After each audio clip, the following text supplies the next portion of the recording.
Hey, welcome to Conversionations, the podcast where we talk about conversion optimization with thought leaders in the industry. Thought leaders? You call yourself that? No. Great. So this is episode 5, and we've sort of hit a stride now. We've got some regulars on the show. We've got Chad Sanderson back again, and Tim Stewart from TRS Digital joining us again. So this is becoming a regular thing now, guys. And we talked about the session before, and I think in this session what we decided to cover was experiment design, and we also tried to figure out how this podcast, the structure of this podcast, is going to work. And we looked at what's currently working in the industry, the pitfalls or the myths and the bad practices, and then also talking about why that may be happening, and then finally kind of revealing the good practices that people should follow. So it's not just about ranting about stuff that's wrong, but also giving people actionable advice that they can walk away with and put into practice almost immediately in their business. Are we all in agreement about that?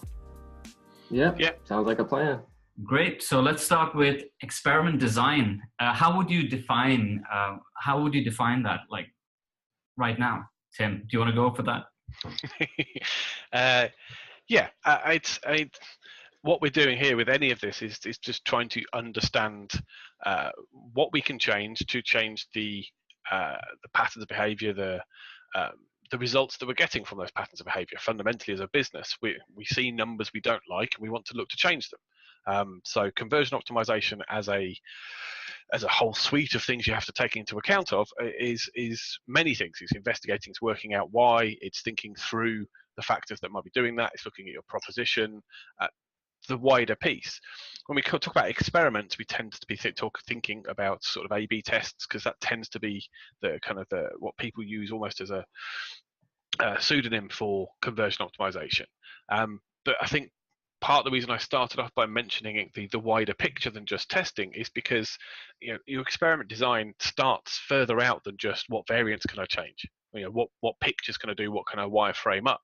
You're looking to challenge a business question, challenge a negative situation in terms of numbers, and trial different things which would make an effect, make the user behave differently to improve those numbers. And by improve, we generally mean go up, but we'll talk about the sort of negative situations. In some cases, we may improve the cost of something. One of the conversations I was having earlier on with somebody was talking about reducing the hours, or testing which hours live chat options are shown in, or reducing when the customer service phone number is shown on a website, which may seem negative. We're going to lose sales because of that.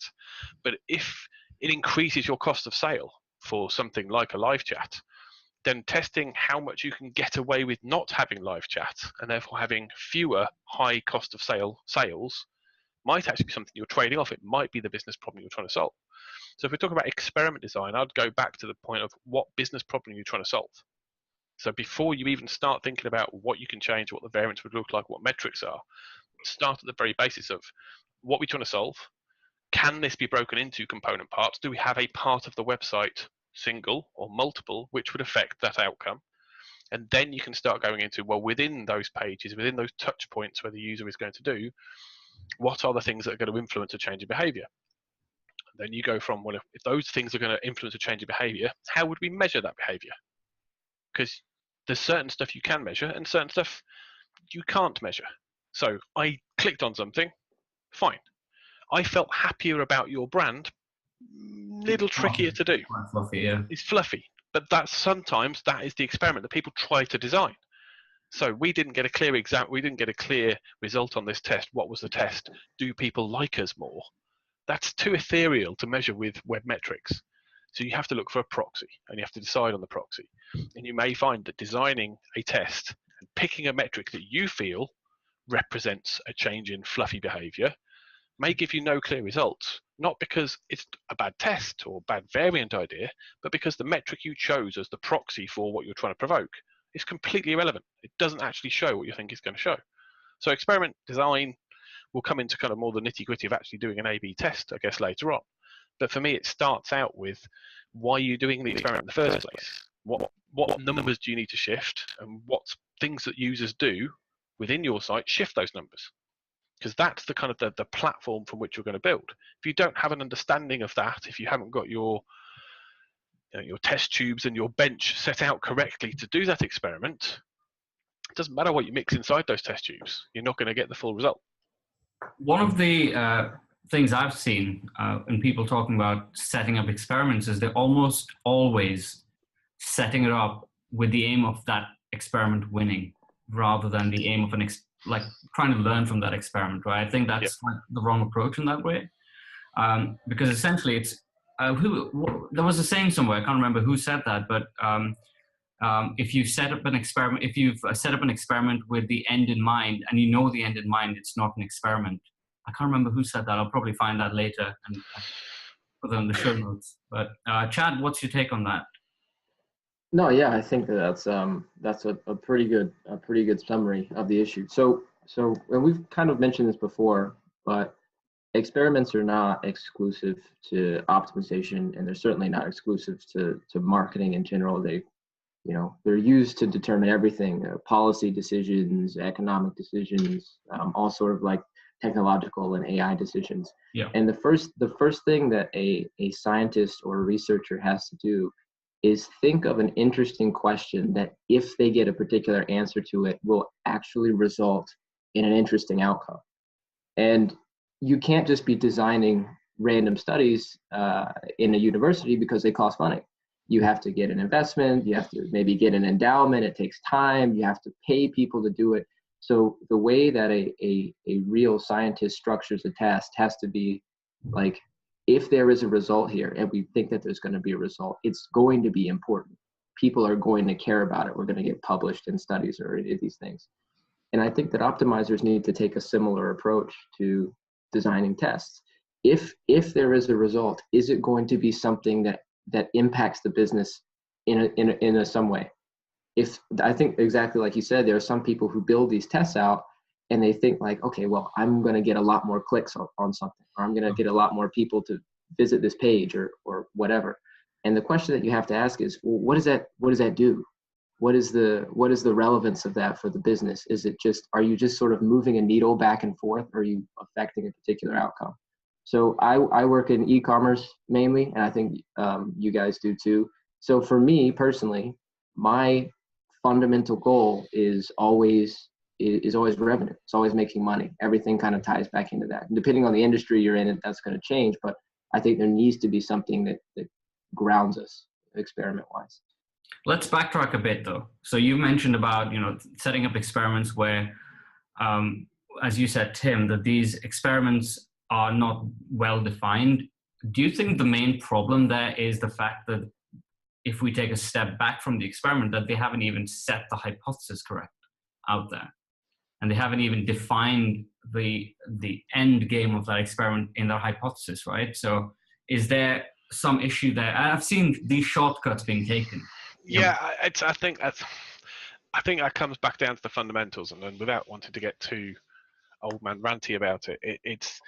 I mean, Chad mentioned there kind of like having our North Star metric as kind of revenue. And like, yes, as a business, we want to improve, whether that be revenue or cost efficiency, whatever you guys are going targeted to. And it's very easy to go into like a kind of an optimizer's little, or even a web analyst's little silo. We care about the purchase to cart ratio, what the drop off is there. We care about these little bits, which are kind of micro shots of there. But then the pressure from above, the people that are paymasters, and as Chad said, it's not necessarily in web, but we're talking web, the people who are going to give us the grant to carry on doing some more, they're not saying, I want to see a more efficient cart to purchase process. They're saying, I want more money. Yeah. So you end up then going, right, I know that cart to purchase is where my drop off happens. That's why I'm testing there. But in the very kind of the abstraction, the bit that you've already taken it away from what the business understands. You then have to go hypothesis, and quite often people go, well, my hypothesis is I'm going to change this, and that will mean more money. Yeah. And that's kind of, you skipped a bit. You know how you have to abstract it to the bit you can actually control? You skipped a bit into the how does more money happen. So I think an awful lot of the hypotheses, because people have got this, we've been banging on this drum for years, saying you should have a hypothesis. Any test without a hypothesis is basically just ego boosting. But then you come into how do you structure a hypothesis? Correct. And even when you're given the structure, and obviously Craig Sullivan and Michael have got the hypothesis toolkit. The toolkit, correct. Yeah. I quite like the adjustment to that, which Stephen Pavlovich and Conversion.com got, where they've added in an extra bit, which they say effectively, and I think Online Dialogue do something similar, where they talk about the levers. They're kind of taking it a level back than just going, we're going to change this. They're going to say, we're going to use the lever of fear, or we're going to use a lever of clarity. So they're not even testing this button is better. They're saying better in this case is making it more obvious on page. So they're testing around a theme of this is more obvious, this is less obvious, and they are therefore trying to test against that. But a lot of the hypotheses I see sent to me, when people saying, "Oh, can you go into my test and tell me what went wrong?" The hypothesis is along the lines of, we saw that we aren't making enough money. We're going to change this thing, and we think that people will buy more. And it's kind of, that's either missing several chunks, or it's wholly inappropriate, because you're changing something over here, but you're measuring something over there, and you haven't convinced me in your hypothesis that those two things are actually linked. And so I think that's a good point. That last bit you just said, Tim, and I think that's something that I wish people would do more often, is justify why they believe their hypothesis is going to work in the first place. Like it's very easy to say something like, well, we believe that if we get more people to visit this particular page that's further along in the funnel, that it's going to result in more revenues because people are going to check out. Totally sensible thing to say. But once you run a test, you have evidence of that. And then when you create more tests in the future, your hypothesis should either be based around this thing that you've learned, or you should move on and you should update your thinking. But a lot of people don't do that. They'll run a test with a particular hypothesis, they'll get a result, they'll move on, and then they'll do the same thing that they just did without accounting for what happened in the last 20 tests that they've run. Scientists can't do that. The hypothesis that they make is usually based on reams of data. They're citing 10, 20, 30 papers before they even run the test in the first place to justify what they're doing. And it's just saying a simple, like one sentence or a single paragraph of this is why we believe, it's not enough. Like your belief is meaningless. It has no correlation to reality. So one of the things that I like to do is, it's okay when you're first starting out doing any kind of experimentation on a website to just have these random hypotheses, because you don't know anything. It's fine. But as you go through, your hypotheses should become more and more refined over time, and they should draw on the things that you've done in the past. You should learn from what you've done. But here's the thing, right? So if the optimizer in that company, or let's say hypothetically it's you that's doing these, these low-level hypotheses to start with, and then you haven't graduated from that, you haven't gone and done, developed stronger hypotheses.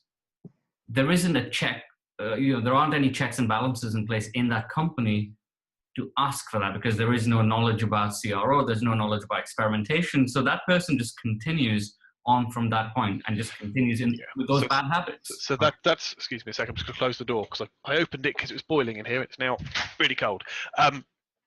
So this is something which I've recommended. In fact, I think this was a slide I did at Conversion World in my first year when I spoke at Conversion World, which obviously is coming up again next month.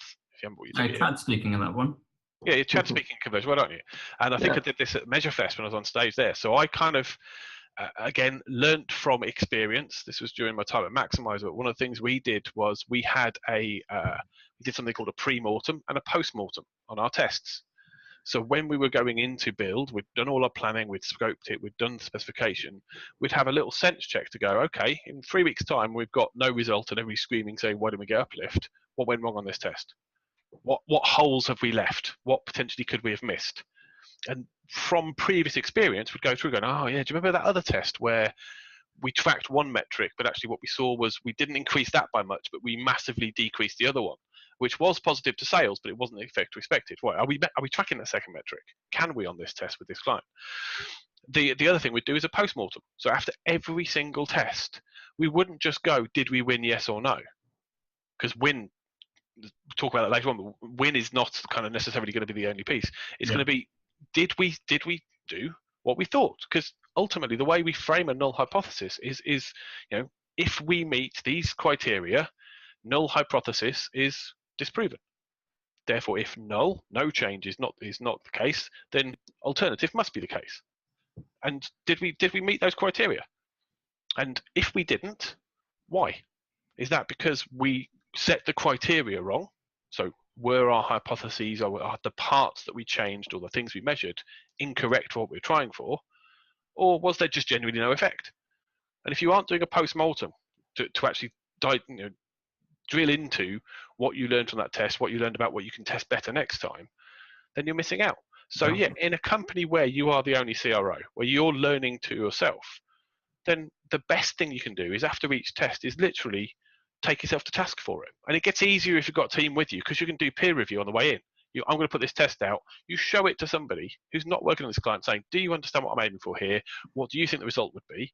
And then afterwards you say, here's what I was aiming for, here's what the result was, and have them question you on it. Why do you believe that number? What else could have happened? Why weren't you measuring this thing that you could have been measuring?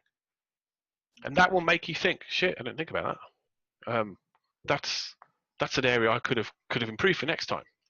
And if you either run a similar test or you run a test which is wholly unrelated but think a bit more deeply next time, you should have optimized your optimization. So it's one of the best things we ever did was kind of to try and hold ourselves accountable. We wouldn't ever just go, that one won, I must be great. We'd go, why did that one win?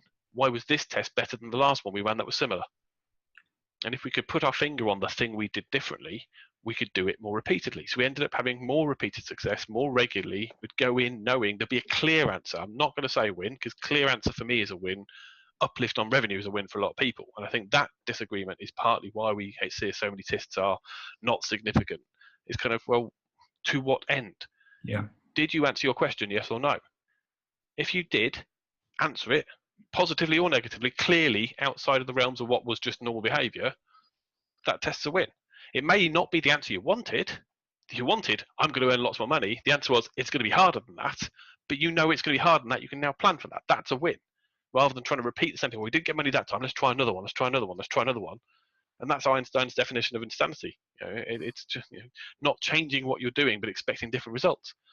And so I think that adaptation, the very thing we're trying to do for websites and people's marketing and how we design, through experimenting and changing and trialing behavior, if we don't kind of focus that back on ourselves and go, how could I test better next time? We're missing a trick. We're not really being optimizers.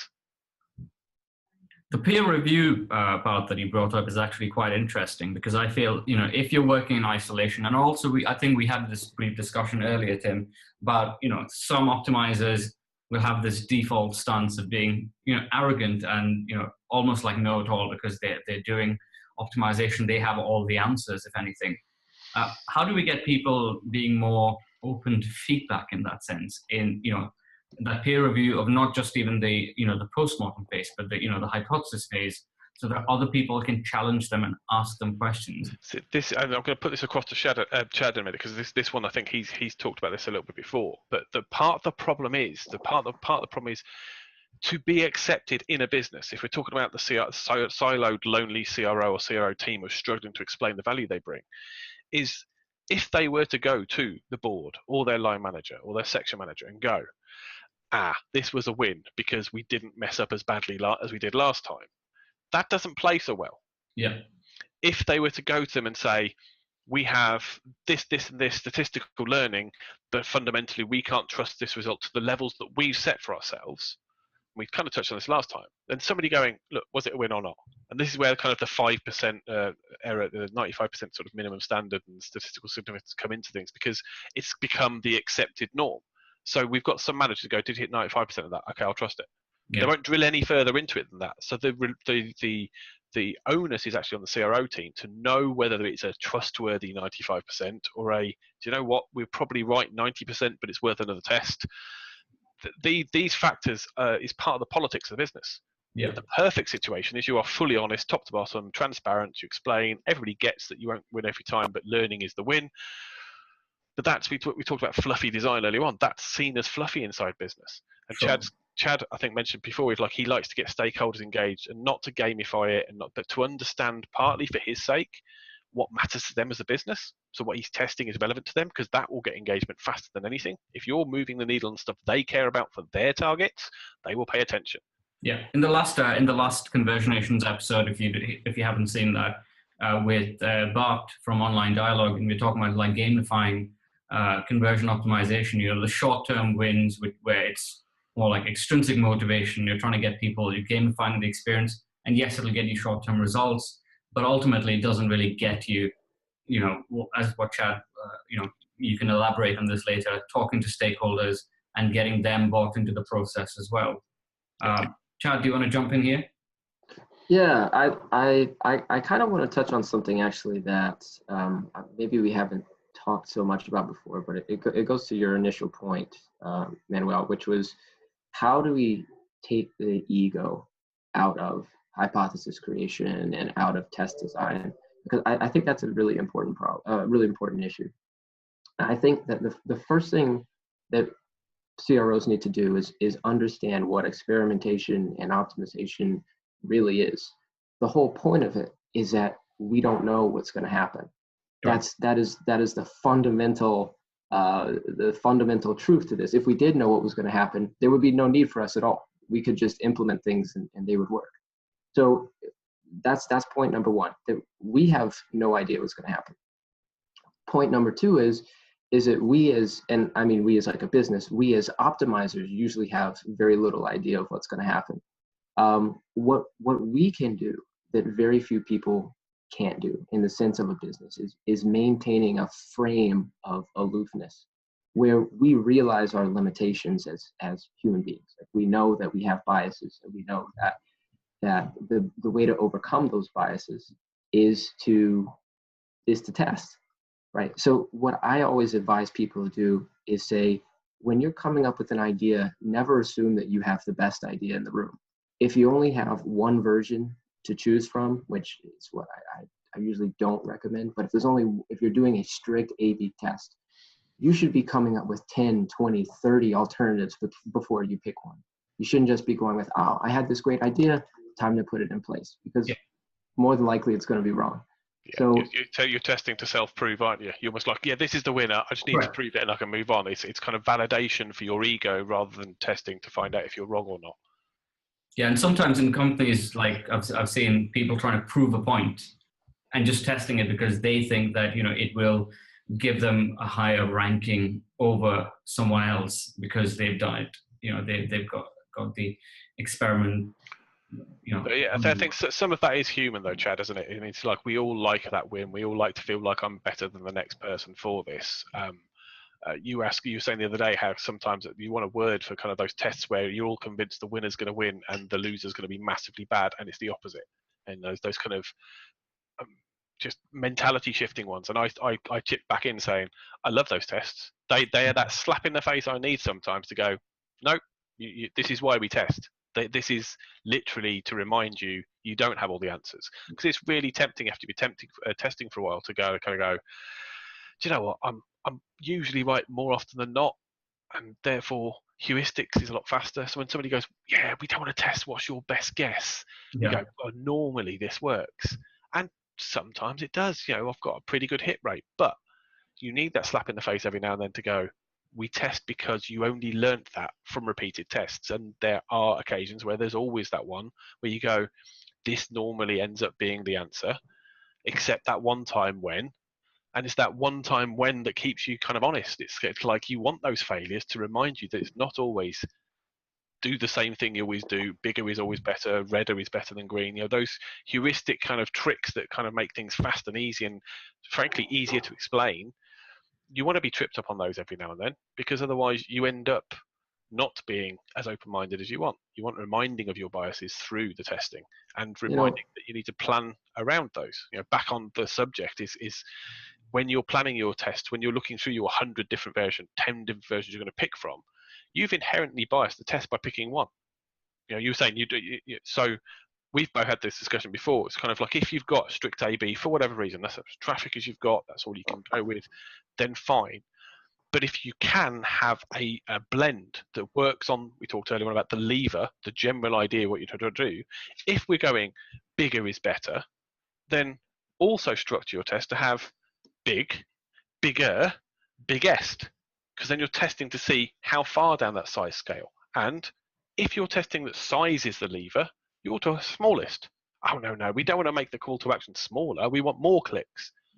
Okay, but if you want double proof that size is a factor, if all the bigger ones are bigger and it scales beautifully, like bigger, slightly better, better, best, and controls right here, and then smaller is worst, is that not a much better curve and proof of your hypothesis that size is a lever and there's a limit to how far you can go before it becomes a negative or a positive, than we tried a big button? Okay, well, was that the right size? Was bigger better, but you picked the wrong one? That's where test structuring to try and answer the question of, do we think this can't be seen enough? Which ultimately is what you're trying to answer. And does this being seen enough affect sales, is where we started at the very beginning, because that's what we're trying to affect as the North Star metric. Having something clicked on that has no effect on sales won't show on the revenue metric. We've got clicked more, great, what does that do? Same number of people ended up at the bottom. That's key, I think. One of the one of my favorite people to read is Andrew Anderson. He's a great CRO. He's got a really kind of confrontational personality, but one of the things that he preaches is this idea of anti-fragility, and the concept of anti-fragility comes from a guy named Nassim Taleb. He's a statistician. It's that the more that you essentially expose an A/B test to different variations, the more likely it is that one of those variations is going to be significantly different than all the others. And it's a concept that makes mathematical sense for a few reasons. One, it's just scale and size and the number of variants. And if you have a normal distribution, you're going to get some stuff on the right end of that curve. But the other thing is something that you touched on earlier, which is that we're not just trying to figure out what's the best between two variations. What we're really trying to figure out, what our goal should be, is can we find the best possible variation? And when we're talking about the best possible, now we're talking about infinity, right? Because for any change, there's an infinite amount of differences. There's color, there's text, there's size, whatever. It goes on forever. And so sometimes what I like to ask people is, all right, we have two versions that you came up with. Do you believe that out of all the infinite versions of this that could exist, you pick the best one to test against? And most people, if they're honest with themselves, will say, no, I just did really the first thing that popped into my mind. Sure. So and some of that comes to resources. Obviously, you can't do, every possible thing, but what you can do is think, what is the limit that I can take this? I need to push this as far as I can. Just curious, sort of in my experience, making really tiny changes, which is what a lot of people do in CRO, usually leads to really tiny results. It's the big changes, it's the shifts that if you were looking at the control and the change, you would see them immediately. That gets different behavior to happen. So that's one thing I've observed. I don't know if you guys have seen that as well. Yeah, and talk about fragility. It's kind of, if you've got multiple ideas on the wall. So like I was giving my example is the easiest one to explain, like smallest to biggest, and even going as far as like, let's not make it a button, let's make it a hyperlink, or let's remove it completely. If we want to see if it has an effect, getting rid of it is the clearest signal possible. Literally, what's the difference between kind of naught and there? But if you get an outlier, the chances are if you've got 5, there'll be one that kind of is not on that perfect curve. So I'm trying to make sure my hands, it's not on that perfect curve of slightly bigger, slightly different. One's like up here, and it could be the third one is up here. And you can kind of take an assessment saying, well, look, size is a factor because they're all up. And they're all up by enough to say it's different to control, but this one's really up.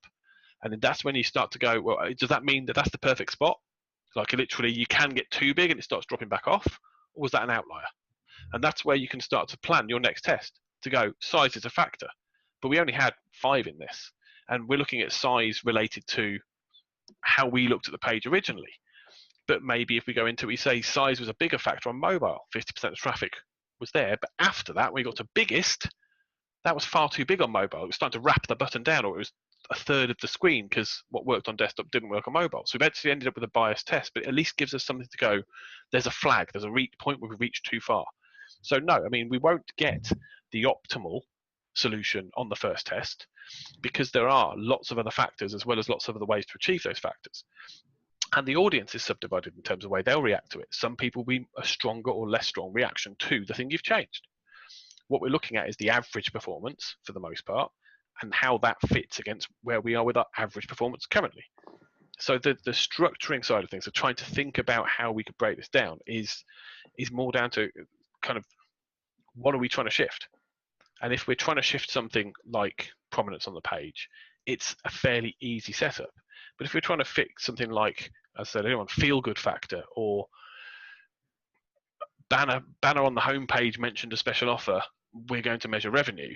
It's like, well, that's going to have, there's several other places throughout that journey where it could fall off. So I wouldn't necessarily be treating revenue as the main thing, especially if my special offer that I'm drawing all the attention to is going to drive my AOV down because I've got 20% off. So if I'm promoting that, then there's going to be a drop off in revenue. So it's kind of thinking through all the different things against what you're trying to metric and kind of go, how robust is my plan?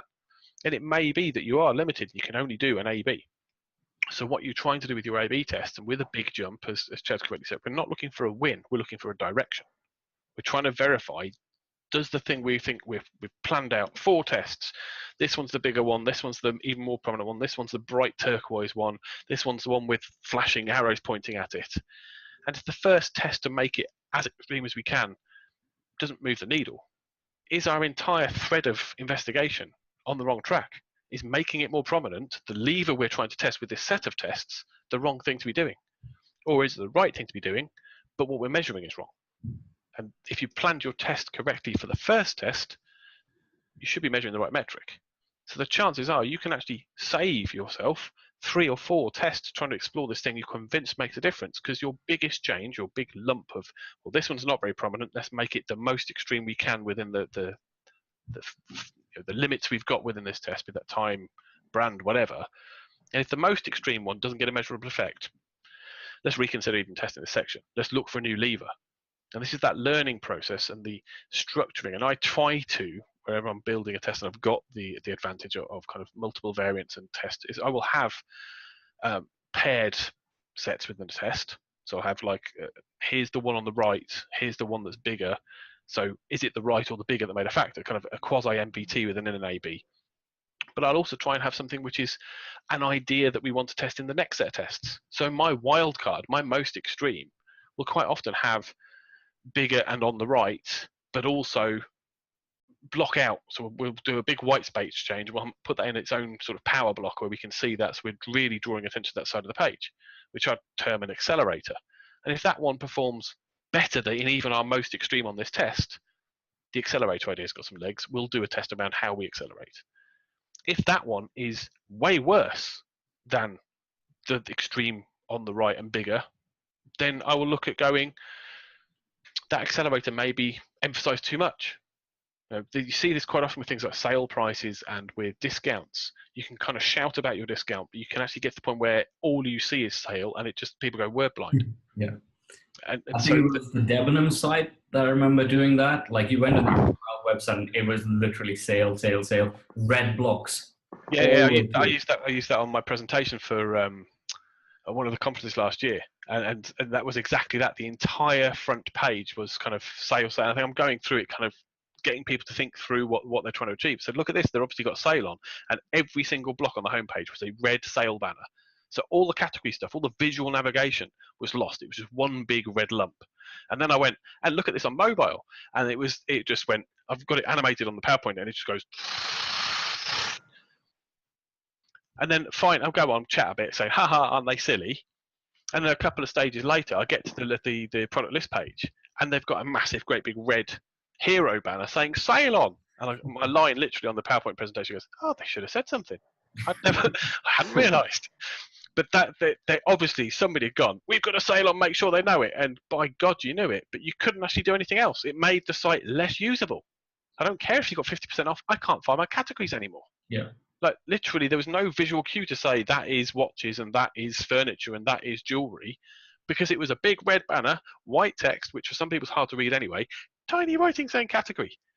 So in the process of selling their, and I guarantee you they didn't test this, but in the process for their short-term period of selling, we've got a sale on, they actually made the site net harder to use, which I probably, 50% probably incentivized some people to struggle on past that, but they probably would have done way better if they'd reduced down how much they'd said about sale and actually helped people get to where they could buy faster. That's another point I think is big that a lot of people don't think about, especially when you have a CRO that's trying to build this worldview of experimentation in a business. And it's that there may be things that happen within a business, like most businesses, for example, believe, if they'll have this predetermined period where they do sales, or they have some, new product launch that they're trying to structure the business around because they think it'll make money.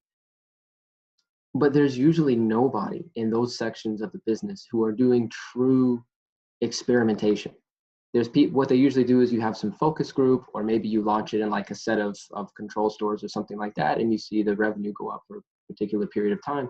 But very few times do you have someone who goes back and they look at all the data, and you can do some really strong comparative analysis, like principal component analysis and regression on your past data, like your past marketing channels, and say, hey, when we invest money in TV, we see revenue go up accordingly. Most people are not doing this. They're investing the money wherever it is, and if they see any increase at all, whether or not it actually justifies the ROI that's been put into it, then they think, okay, this is a good channel. And so that drives home that whatever that mindset is, like, okay, now we have this great deal, we need to put it on the homepage so people can see it and click on it and get all this cool stuff. One of the things that I see over and over again is that a lot of these campaigns, a lot of the new products, nobody cares. Mm-hmm. Nobody cares about these things. Like, what people go onto a website with the intent to buy something because usually they already know what they want, unless you're in an Amazon type situation where you have all this upsell or whatever. But most of the time you go somewhere for a reason. Like, you're not just going to, like, people usually don't, well, some people just go to the mall to walk around. But a lot of people usually go in a store and get something specific. No one goes to like Walmart to just walk around Walmart, unless you're 15 years old and you have something to do with your life. So, or you're taking photos for the People of Walmart blog. Yeah, right. Exactly.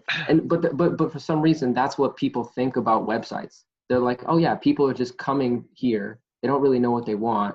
So I'm going to try to sell them on all these new campaigns that we've got going on, because it's not like they had any intent when they came. Yeah, that target fixation's killer.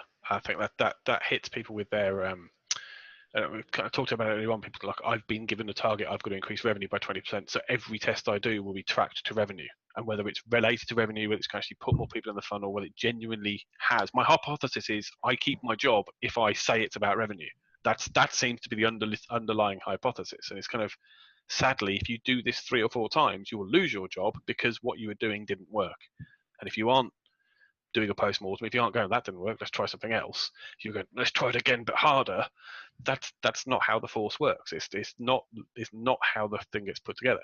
So I'm conscious we're kind of getting a bit more down on things again, but I think this thinking through part is important. Let's move from this then. Let's talk about. So we talked about this planning issue. What are the pitfalls happen in experiment design? Like, so we're moving through. Let's move right through that journey, and then let's circle back and talk about positives. Right. Ultimately, what we want to do is give people actionable advice rather than just Yeah. I mean, it's kind of, obviously we're talking. Chad and I have been testing for years. You've tested for years as well, and it's weird that the most experienced practitioners, the people you hear talking about this, they all kind of come back to the same thing: is we're all going, make a big change, make it simple, make it measurable.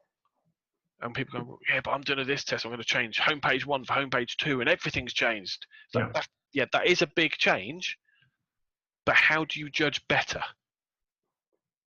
Because at that point, it's kind of, you've added in so many variables, so many pros and cons. So I think the number one lesson would be kind of test or plan your tests suitable to what you're able to deliver on, what you can build, what you're able to measure with your tool, with your analytics, and build suitably, build appropriate to where you're at in your personal cycle. So some of that kind of introspective understanding again.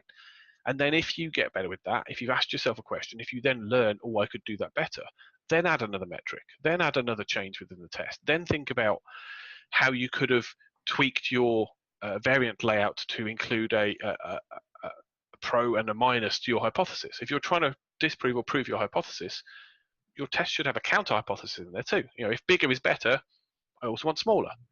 If price is the factor, here's the big price version. And then let's say if price isn't a factor, here's the we're great, by the way, here's the price version.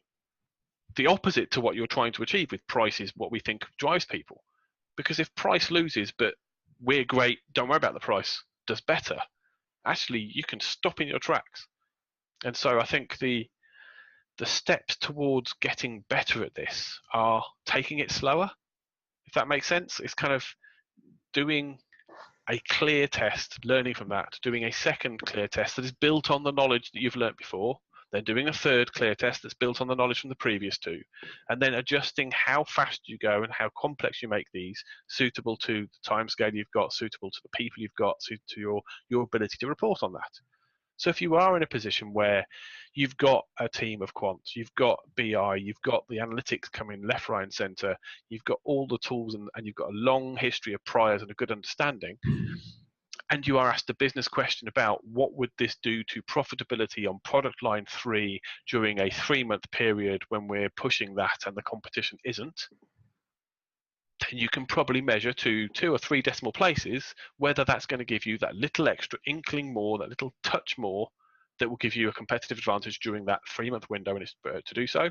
And you can price up how much it's going to cost you to do that work for a 3-month window, but then it's gone. We're out of sales season. It goes into our bank of things to know for next year, but we can only capitalize it for a certain amount of time. Or you could be, I've got one test I can run this month. What's the most important thing I can do? Well, business-wise, what's the most important question? Within my analytics, as much as I know, whether it be heat map analytics, asking people, what do I think factors into that the most? And then what test could I do to say, does this make a difference? And if there is a test that you can do to say, does this make a difference, yes or no, you've answered your question for next month to go, this is important, this isn't important. If it is important, do more on it. If it's not important, put it on the back burner and go, what else could be, because we didn't get an answer last month. And that's stacking together, not thinking of each test as a win or not win in isolation, then moving on to something completely unrelated, is the best way to structure your roadmap rather than your test. And if your test plays a role as kind of in itself, it's an individual unit, but added to the bank of knowledge you're building, it becomes more than the value of the individual parts, then every test is really moving you towards a more educated point. So I'd literally say start from the basics. When I go in and I do get called in to kind of do rescue jobs on people who've been doing testing and getting nowhere, and their entire campaign, their program's under threat.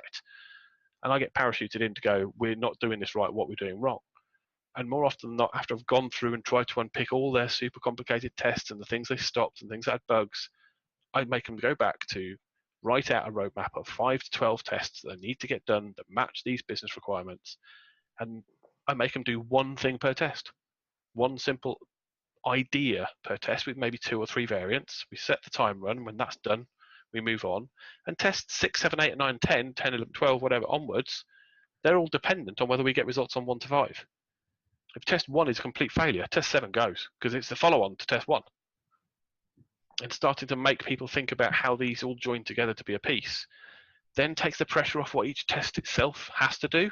Because I think an awful lot of this comes down to people going, this must deliver or else. So they put all their eggs in one basket, all their hopes, all their dreams, they make all the mistakes at once because this must be a big change. And ends up being they change so much or understand so little about what they've changed, they get no clear result again and again and again until they're out of business. So the structuring part, I think, is business, but how to build your tests is start small, build from. And it may seem really slow, but actually that's the best way to get yourself a stable foundation for the next test and the next test and the next test. Let me play devil's advocate here for a second. So start small, build slow. But small in terms of test complexity. Sure. But what about then the stakeholders coming back at you and, on promises that you made when you were signing up with, when you were signing on with them. How would you deal with that? Like, if I've been, trying out all these big ideas and then I've heard this advice. Yeah, and it happens. It happens. Yeah, I mean, Chad, do you get that with internal stuff? Do you get people coming back saying this is not cured cancer? I've not seen multi-digit increase on my revenue. It's all your fault, or do you get to kind of be more the tail that wags the dog back? Yeah, exactly. I think that the very first interaction that people have with stakeholders is so important. And if you've already messed up the first interaction, it doesn't mean that it's unsalvageable. You can still bring it back, but you have to be in the frame set of the mindset of I need to bring it back to this particular point. And the point that you need to bring it back to is that the way that I like to describe it is that the power of testing and optimization is in repeated incremental wins that stack over time. It snowballs. And when you're presented in that way, then it doesn't become about the big win anymore. It doesn't become about this is, wow, okay, this one had 10% lift or this one had 5% lift. Now it's about the long run. It's about 2 years from now, 3 years from now, 4 years from now, as all of these wins are stacking and compounding. That's where the real power of the revenue is going to come from, or the real power of the change, or whatever it is. Yeah, so technically, like, optimization isn't fast, and it's not easy either, right? But they could be almost mistaken in believing that it's fast and easy because they could print money. So this is the opposite. This is what I mean. You asked the question, how do you convince a stakeholder? So, like, Chad nailed it. If you haven't gone in with Dave expecting the wrong thing to start with, you're on the back foot. You can recover it, and there are ways to deal with that. But it puts you in a difficult position. So you may have to do big tests to prove that big tests with all the ideas in aren't any better than a planned test or a set of tests. So, I mean, I've worked vendor side. Obviously, I'm a consultant now. One of the biggest wins we had when I was vendor side was actually educating the sales guys so they didn't overpromise. Like, literally getting them to understand that it would be multiple tests, that it wouldn't be the number of tests per year that was the metric. It wouldn't be how many client service hours we could burn. The client success team was there at that point, capped. Our job was to help them use the tool to its best ability. But once they started selling properly, we didn't get as many deals, but the ones we did get stuck. The proof of concepts were like, well, that's sold. And the difference between that churn or not takes a kind of business level approach, your first contact from what they understand about it. So some of that's kind of asking them questions to start with. What do you understand about testing? I've talked about talked about this before, and then I said, look, break it down to basics. And the way I've explained it, and the irony is I'm not a massive football fan, but I've talked about how it kind of been. Weren't you at Arsenal the other day? I was, yeah, for a client meeting. I was at the Arsenal Stadium doing selfies and kind of, how did you get to go there? It's just a meeting. But I've talked about, like, you do see people who, from the goal kick or from the halfway line, kick the ball and get a goal. You see it on highlight videos. You see quarterback scrambling in the end zone, throwing up a massive Hail Mary at the end of a game. Somebody jumps up, catches it, touchdown, game-winning touchdown. You see. Which football are we talking about now? I'm mixing both. We've got Chad on the phone. I actually know more about American football than I do about soccer, to be honest. But that said, I'm a Cleveland Browns fan, so argument. Wow. Wouldn't expect that, but yeah. Yeah, long history. But that's what you see because it's the highlight reel. But actually, if you look at what wins Super Bowls, if you look at what wins World Cup matches, actually it's the entire game. The coaching, the training is about passing it to the next high probability pass and passing it to the next and building up till you get a shot on goal that is in a high probability area. Same in basketball. You can hit this amazing 3-pointer on the buzzer, but most of the points are scored from under the paint by passing in, getting in, and doing a dull as hell layup to your high probability shooter who is sat in there. And if you're going to play the tactics, you try and get a foul whilst you're going up. So you get the extra point on that one. You're not sitting there with Larry Bird drilling them in from the 3-point line anymore. That's the exception, not the rule. But everybody sits there, reads blog posts about this one time we chucked the ball up blindfold and it went in, and they think that's how you test. And you can score. The problem is you can score, and that's what people believe, from that long probability shot. But the money is made, the bank of money, the foundations are made from those boring passing the ball, getting it closer, doing your 3-yard gain, 4-yard gain runs, getting first down and getting another first down, then getting another first down, then getting into the 20 zone. That's where you start to go, doesn't matter what we do at this point. We know enough now. It would take a hellacious problem to send us back further. We're going to get at least 3 points, probably 7. There was this point that Chad made, incremental wins, that snowball. And you touched upon another issue that people are seeing these outliers, essentially, these massive wins, and they are thinking that it's the norm. And I feel it's causing a lot of anxiety in the optimizer's mind. I think you touched upon this in a recent Facebook, I think it was a Facebook post. Mm-hmm. Do you want to give us a bit of background about that, and then talk about that, because I think it's quite useful in this session to talk about that before we wrap up as well. The one I posted about the Bannister method. I think it was that one, yeah. So, okay, so a little bit of background is I posted something on the CXL group on Facebook, or answered a question somebody had a week or so ago, and I kind of almost exactly saying kind of what we've been going over, saying, look, how do you get somebody who's got expectations? How do you get a client on board? They all want just, can you give me a quick audit and then tell me what the winners will be, and I'll come back to you if I need you to help me test.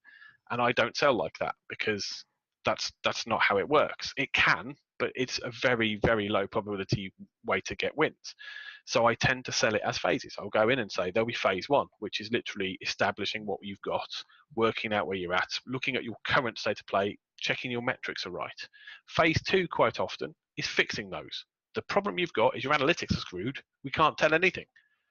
So I'm going to charge you to fix your analytics, or get somebody to come in and fix your analytics, so we can actually have an accurate baseline. But in the process of doing so, as we add stuff, we'll learn, be going through the site like more than you would do on a UX stuff, because we're going in and checking every possible use case. We'll actually start to be sketching out ideas that we can test. But now we're in phase 3, we're able to start testing, because we've got the numbers, we've got our baseline, we've got an understanding use case, we've hit a bunch of UX issues where we see holes in the data, we've got a target list that's got some high probability, just because we spent a bit of time practicing. And kind of that's where by that point, the client's bought in, you've identified a bunch of issues, you will have, in the process of doing this, knocked out some just basic bug fixes, which will be costing them money, and that normally gets you enough money to justify it. So a lot of people came back to me and messaged me on LinkedIn and Facebook and said, that's really good, can you help me with my one? So some guy kind of contacted me, and I spent about an hour and a half on the phone on Monday. And he came in going, I've done really well with his clients, but I've kind of, and he showed me the idea of what he'd gone, how he'd worked out his priority matrices, how he'd worked out his step conversions, how he'd got his targeted his week by week, and asked a few questions and asked a few more questions. And I kind of went, all right. And I looked through, and by the end of, say, an hour and a half of just kind of going, look, here's where I'd go with this next, here's some tough questions to answer, he'd gone from, I'm really keen, I think I could do a good job to this client, to going, oh God, they're going to sack me, I'm going to be in trouble. And it's like he's new into an engagement. So I felt really bad, because I'd just seriously rained on his parade when he'd actually done an awful lot of really good foundational work.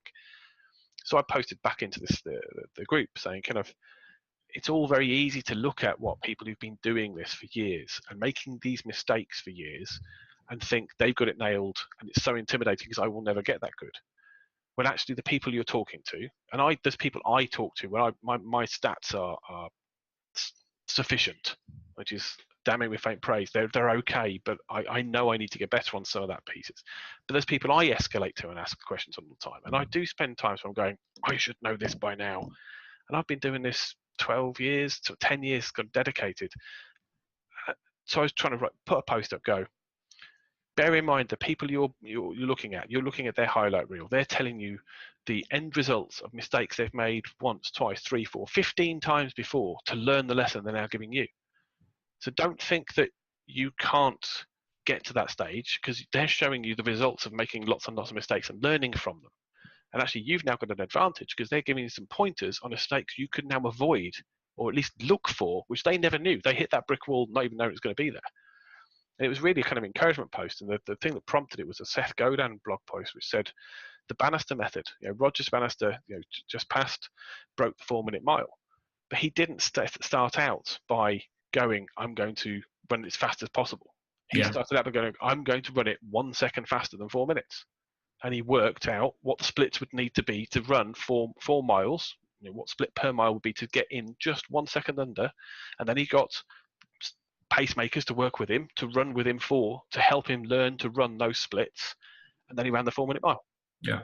But that process took a couple of years to get to. And everybody remembers the 4 minute mile being broken. And he's, to this day, died age 88, and people are still talking about 50, 60 years later. But that was a conscious plan, worked through, we identified the problem and took it and broke it down to its component stages, and then finally ran through the whole lot. But that's a classic example of people wanting to go, I can run as fast as him. And it's like, well, 4 minute mile now is kind of club level. They're busting through that by miles. So I think they've taken a full minute. It's like 3 minutes 4 or something like that. Right. Mile time. But that milestone was broken by somebody who took apart the thing. He broke it into its component parts and went, how can I make each little piece better to add up to a better whole? Yeah. So to wrap up, 3 pieces of advice from each of you, and then we'll say goodbye to our viewers after this. I think it's been quite a heavy session, if anything. A lot of advice wrapped up in there. But for me, I think it's all about humility and uncertainty.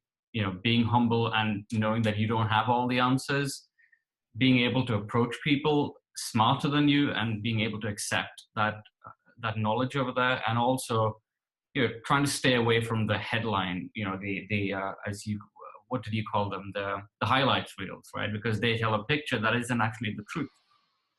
So Chad, what do you want to give as your 3 pieces of advice to our listeners and viewers?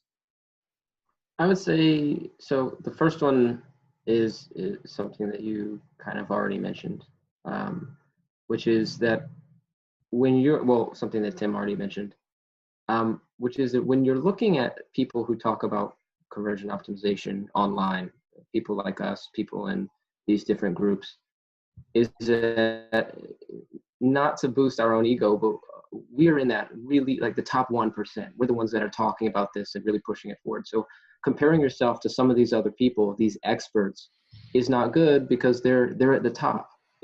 Just being a part of the conversation means that you're already much better off than probably 96% of other people in the field. The second thing that I think it's important to come away from this session is that when you're thinking about testing, everything should be done based on what the business needs, not what you think is going to work, right? That should be the starting point. It's not what are the cool tests that I can run, but what is the essential problem of the business that I am trying to solve. The third thing is something that we kind of sort of danced around on, but never gave it an official name. It has to do with long-term planning. And it's looking at your test over a longer period of time, not in terms of a week or 2 weeks, but in months and years. And this is something that is going to culminate. It's not going to explode. It's going to be a year and a half or 2 years, and you're going to look back and you're going to see all the amazing stuff that you've done. So don't be discouraged if you're not getting results after a week, or if you're not getting results after 2 weeks, because it's going to happen eventually if you just keep at it. Yeah, cool. And Tim, to finally wrap up with your 3 points, keep it short, please. Yeah. So I'd kind of reiterate some of the points I've made already. I'd say if you get into your experiment planning, think about what you're changing and what metric that would be measured by, and basically set your test up as simple as you can to answer that question. Don't overcomplicate. Just go, here's the lever, here's what that should affect, here's how I'll measure it, and learn what hypothesis means. And hypothesis does not mean I've got a bright idea, it will make more money, win loss. There's breaking it down to the parts helps. I think valid points about asking people, but I think understanding that the knowledge base that you're building is part of the result. So if you are going to structure a test and you don't learn from it, then you've not actually got the most value from that test possible. And so I'd say my point about doing a pre-mortem, what could go wrong based on what we've learned before, and a post-mortem, not just did we win or not, but could we done it better? Looking at not just did we score the goal, but how well did we pass the ball? Could we do that again? could we narrow the odds for our next test by passing it down to closer to the goal for the next test? Or are we going to put the ball back on the halfway line and give it another kick? Because if we got a goal last time and we do the halfway attempt next time, chances are we'll miss next time and the next doesn't. And then that comes down to that last piece, is when you are trying to explain to people that what you're doing is part of a process, it's an ongoing iterative process, and they don't like that, or they don't get that, or they demand results sooner than is possible, you need to learn how to explain what you're doing and, to a degree, handle that objection. Because if they won't let you work in a way that allows you to make the most from what you can do with testing, if they won't give you the time to research what you need to do, you have to let them know that the effect you'll have on the business will be minimal, or in fact, if you account for cost and time, negative. Because if you're spending this money to get improvements and changes done, and then you don't let the person or the people who are doing the changes and improvement do it the way they need to, you will not see results. Great, thanks for that. So thank you to all the viewers and listeners watching and listening to this podcast. This has been Conversionations episode 5 with Chad and Tim, talking about experimentation design. My name is Manuel da Costa from Effective Experiments. If you want to join us on another Conversionations podcast, drop me a line on info@effectiveexperiments.com. We'd love to have you on here with discussing a relevant topic. But for now, it's goodbye from me and goodbye from the rest of the guys. See you soon. Bye.